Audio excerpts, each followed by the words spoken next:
Standing on your head isn't simply as easy as literally putting your head on the ground and bringing your legs up over it, balancing on your head.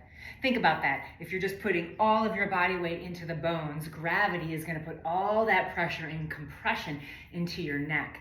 Actually, headstand is about balancing on your arms.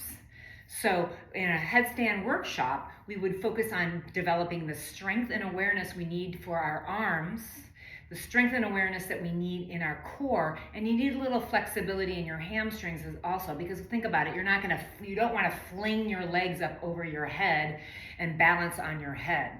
And another thing is because we want to be pushing downward into our arms when we're doing a headstand. If you were to put your arms on the ground or stand on your legs and lock out your joints where you're literally putting all of your body weight into your bones, the muscles that hug those bones won't really be able to activate and squeeze on them. If I have a little slight bend in my elbows or a little slight bend in my knees, the muscles hug onto those bones, and then you've got a little more fortified, stronger structure. So same thing in a headstand. You put your arms on the ground and then you push down into those arms so that you're actually rebounding off the earth and then using control to lift those legs up over your shoulders, over your hips.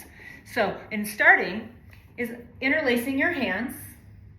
And another thing to keep in mind is the shoulders. We don't want our arms to go out like this. We want our arms tucked in, so we want an external rotation of the shoulder heads. If your arms are open up like this when you go to put your head down, those shoulders roll forward. I don't have any access to these muscles right here in the front part of my shoulders and chest. So shoulders down and the elbows are tighter. They're really only about as wide as your shoulders. The distance between those elbows.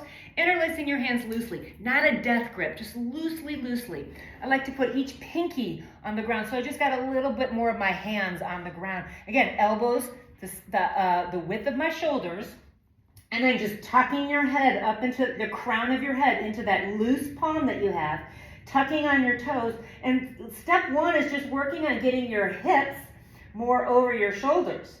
It could just come from a little bit of lifting and lowering, because you need your hips over your shoulders in order to balance. So that requires that flexibility in your hamstrings. So that's why warming up your legs, your hamstrings, your hips is really important. Then maybe picking up a foot so that you get used to more body weight into the arms. And then maybe you're able to pick up the foot, and then you'll see how I have to shift my hips back a little bit more so they're over my shoulders in order to lift the foot up. We're not hopping.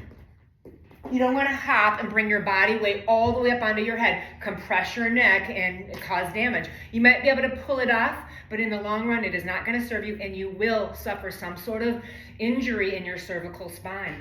So level one, just getting your head on the ground, getting your knees closer to those elbows, keep those elbows hugged in, practicing lifting the foot, and practicing getting your butt more over your shoulders. Level two, you got one leg up, maybe you practice hovering. Then trying the other side. And this could take weeks, months, as long as it needs to take. Next level three would be letting you stay in a pike position. And then the next level would be maybe bringing the leg up, getting yourself to balance with that foot hovering. And then I would recommend having yourself up against a wall for that one, and then also eventually you can start to bring both legs up. So you want to work in stages. You want to have the appropriate shoulder strength so that you're not leaning in your head. You want to have the appropriate awareness of your core and strength so that you can lift your legs using your abdominal muscles. And then we need a little bit of flexibility in the hamstrings to be able to get those knees close up. If your legs are far back, it's harder work because you got to bring those legs all the way from the back to the top. So if you're closer in, it's a little easier, it's less difficult, I should say, to get those legs up over your head.